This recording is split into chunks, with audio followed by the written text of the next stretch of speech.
Hey guys, so for this video I'm going to be giving a list of players I love for 2019 fantasy football that are going between picks 50 and 120-ish, that kind of area. So I hope you guys enjoy and let's get into it. Let's start with Cooper Kupp. Amongst the three Rams wide receivers, Kupp is going the latest, and honestly I take him over the other two.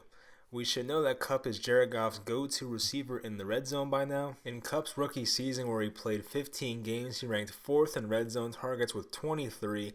That was amongst names like Rob Gronkowski, Devontae Adams, and Travis Kelce. So in 2018, Kupp did tear his ACL, but all reports on his health status are looking good for this season. Kupp was able to avoid the PUP list entering training camp, which is obviously awesome news.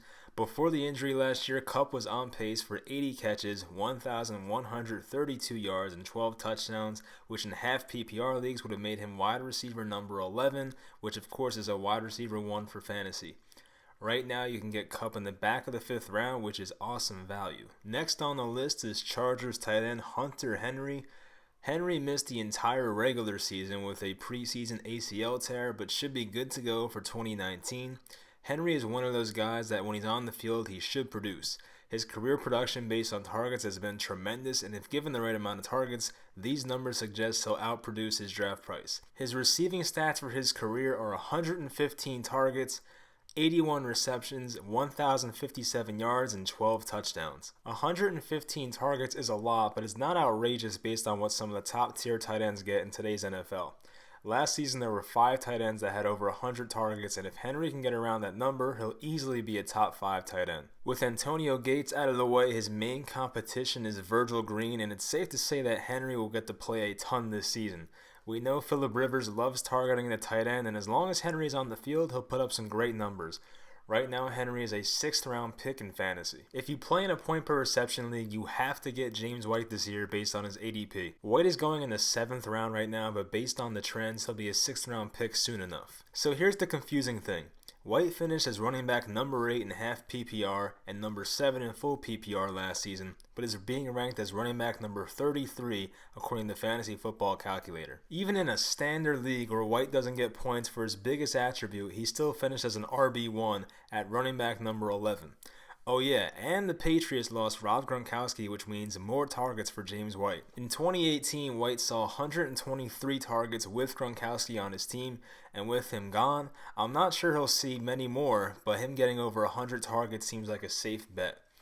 Even though White is considered a smaller back, he never really had any injury issues. He's played in at least 14 games every season since 2015. Even if you take out all of his rushing from last season, you're still looking at a guy as a receiver who had 87 catches, 751 yards, and 7 touchdowns. You are basically getting Golden Tate or Kiki Qt, but add 400 plus rushing yards to that as well. Everyone wants to talk about N'Keal Harry or which Patriots wide receiver 2 to target, but honestly just save yourself the guessing and take James White, who's always a sure thing. If you are one of those fantasy owners who wants to use the 0 RB strategy, you can get yourself 3 wide receivers and a tight end and follow it up with James White in the 5th or 6th round. If everyone else wants to sleep on White, then let that be a loss for your league members and not you. Next, we have our second wide receiver on the list, and it's Robby Anderson of the New York Jets. Fantasy Football Calculator has Anderson as a late 6th round pick, but for someone as talented as he is and the amount of targets he's about to receive, I believe that's terrific value. Now maybe I have a soft spot for Anderson because his 9-catch, 140-yard, and a touchdown in Week 16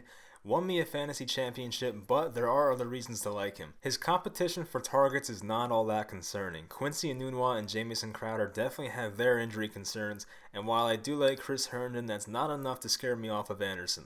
The wild card is Le'Veon Bell because we're not sure how many targets he's going to receive in this Adam Gase offense, but it's reasonable to assume that he'll get around 80 to 100 targets. If Sam Darnold can turn into a better quarterback in year 2, then the outlook for Anderson is very positive. In this same Adam Gase offense, Kenny Stills, who is a relatively similar player to Anderson, had a season of over 100 targets, so that gives us some optimism about the target share for Robby Anderson. In 2018, Anderson saw 94 targets, which is decent, but I'm hoping and expecting that number to be between 120 and 130 targets. In the Jets' final 8 games of 2018, Anderson saw 7 or more targets in all but one of those games, including 3 games with double-digit targets. He's being drafted around guys like Allen Robinson or Sammy Watkins, and to me, Anderson is a no-brainer amongst players like that. He's also a 26-year-old in the final year of his contract, so he'll for sure be motivated. His injury history looks good, and his history with the police, not so good. Just stay out of trouble, Robby. I'm not sure if you'd consider this next guy a quote-unquote sleeper or a quote-unquote mid-round pick. He's going in the 4th round right now, but I love his situation this year. That player is Mark Ingram, and this is his first year as a Baltimore Raven. Ingram is fresh off a 3-year, $15 million contract and doesn't have much competition in the Ravens' backfield. He'll be competing with guys like Gus Edwards, Kenneth Dixon, and rookie Justice Hill. The first two guys I have zero concern with, and believe me, I've been on Kenneth Dixon in previous years and it never worked out, so now I'm done. But Justice Hill, we're unsure of what his role will be with his team exactly. He was a 4th rounder of the Ravens in April's draft, but Ingram will no doubt have the first opportunity to be the team's workhorse. Head coach John Harbaugh even talked up Ingram when saying he's a proven back in the National Football League. He seems very healthy, not a lot of wear and tear on Mark. He's a downhill physical runner. He fits our style. Not to mention he's really good out of the backfield. Ingram himself is excited for this opportunity because he feels he has always had to share a backfield throughout his career and feels that his best years are ahead of him. The thing that gets me excited about Ingram is that the Ravens ran the ball the most in the NFL last season. Even Gus Edwards, who was an undrafted rookie, received a ton of carries in the second half of last year. Based on the eye test, Mark Ingram is a lot better than Gus Edwards, and with the amount of carries he's going to receive, he could be an RB1. It also helps that his quarterback Lamar Jackson is one of the best rushing threats in the NFL, which can only help Mark Ingram. Ingram is one of those guys that most of your league will ignore because they think he's washed or remember he was suspended last season. He still averaged 4.7 yards per carry last season and is 29 years old and is coming off a season with only 138 carries. Ingram says he feels great, and the lack of carries last season should ensure that he'll be refreshed heading into 2019. And look, even if you're concerned about Ingram being old or washed, he still has a great chance of being a sell-high candidate for 2019. Here's why. He opens the season with Miami and Arizona, which have terrible defenses and should be great game scripts for the Ravens' rushing attack. So if you're in your draft and Ingram is falling, remember, he does have an easy first couple of weeks, and you can flip him for a running back who struggled the first couple of weeks, and then get yourself a better running back overall. As this video comes to a close, I'm going to rattle off some names, but not get into it too much. So tight end Vance McDonald is a late 7th round pick in an offense that threw the ball the most last season. With Antonio Brown gone, that's 168 vacated targets that will be spread throughout the offense. Even with Brown last season, McDonald finished as the tight end number 10. He only had 72 targets last season, and that number should be around 100 in 2019.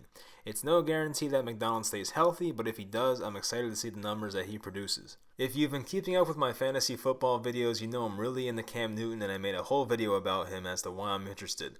If you want, just go back and watch that. If not, just realize that he was on pace to be the number 2 quarterback in fantasy before his shoulder injury occurred. I'm also really into DeShaun Watson this year. I wouldn't consider him a mid-round guy because I think he goes in the 3rd round, but I do believe he's going to be the quarterback 1 this year. It's kind of bold because Patrick Mahomes is still alive and playing in the NFL. But if I had to make my own rankings, I really would put DeShaun Watson at number 1. If you play in a super flex league or a 2-quarterback league, I highly recommend going after DeShaun Watson. The Texans had one of the easiest schedules last season, but that is not the case this year. They will be behind in a lot of games and playing in a lot of shootouts, and I just love the situation for the Texans offense this year, especially DeShaun Watson. I'm also into Christian Kirk in 2019. He's one of those later receivers that has a chance at being a wide receiver 1. In 12 games last season as a rookie, he put up 43 catches, 590 yards, and 3 touchdowns in possibly the worst offense in NFL history. Now he gets a new and improved coach and a new and improved quarterback. The Cards should be playing from behind in a good amount, so the game scripts for Arizona receivers should be nice. Lastly, I want to target a Jaguars receiver, but the question is which one? Nick Foles replacing Blake Bortles is very enticing, and there's a good chance a Jags wide receiver will be a consistent fantasy option in 2019. My best guess is Dede Westbrook. The Jaguars wide receiver coach is drooling over what Dede's potential is, and even last year he put up some good numbers with a worse QB. He saw 101 targets, 66 catches, 717 receiving yards, and 5 touchdowns.